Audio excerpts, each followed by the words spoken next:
on just one station. He tried to sell a prized pair of the King's Kicks to raise money for a class trip, but got ripped off.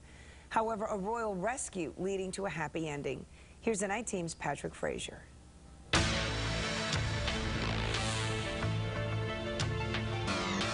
When you open a business, you go after customers. Frank Esposito opened a company called Scammer Guard to go after crooks. People that have been scammed, defrauded, misled.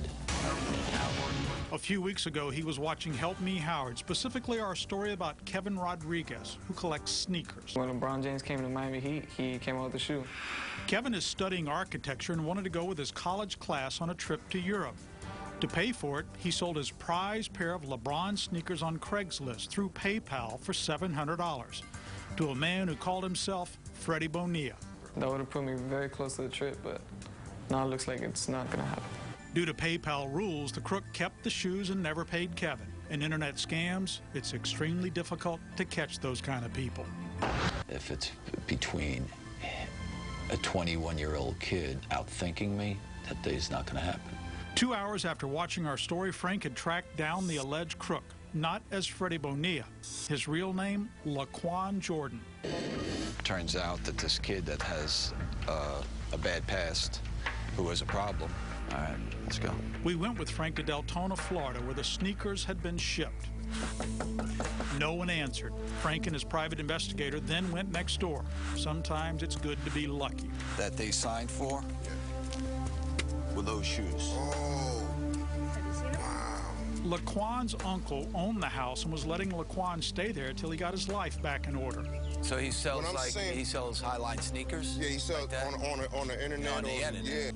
The woman at the address where the shoes were shipped works all day.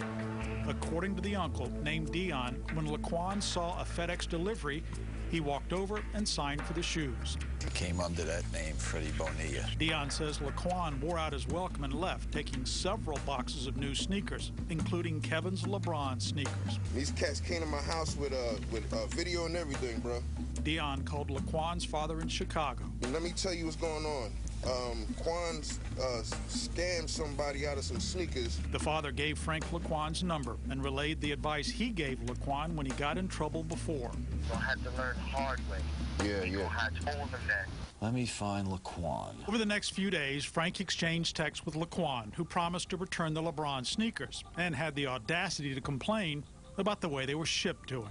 He said, yeah, there's size 10.5. The kid never gave him extra laces. Not surprisingly, Laquan never returned the shoes. Frank and Kevin then filed a police report. The Volusia County Sheriff's Department, which covers Deltona, has opened an investigation and is looking for Laquan Jordan. Kevin's sneakers gone, his $700 stolen, and the class trip to study architecture missed.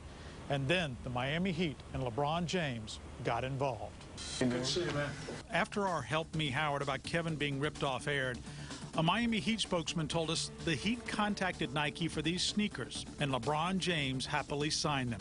We then asked Kevin to come check out some videotape. When he brought his family to 7 News, they had no idea what was in the box. Oh, my goodness. This is unbelievable. Kevin's a sneaker collector. To get a pair of LeBron's newest shoes, both signed by one of the biggest athletic stars in the world, will leave a collector speechless. I'm shaking right now. This is unbelievable. Thank you, guys. Very welcome. A crook ripped Kevin off and blocked him from going on a college trip. A fellow who goes after scammers. And a superstar basketball player cared enough to then get him autographed sneakers that are priceless to him.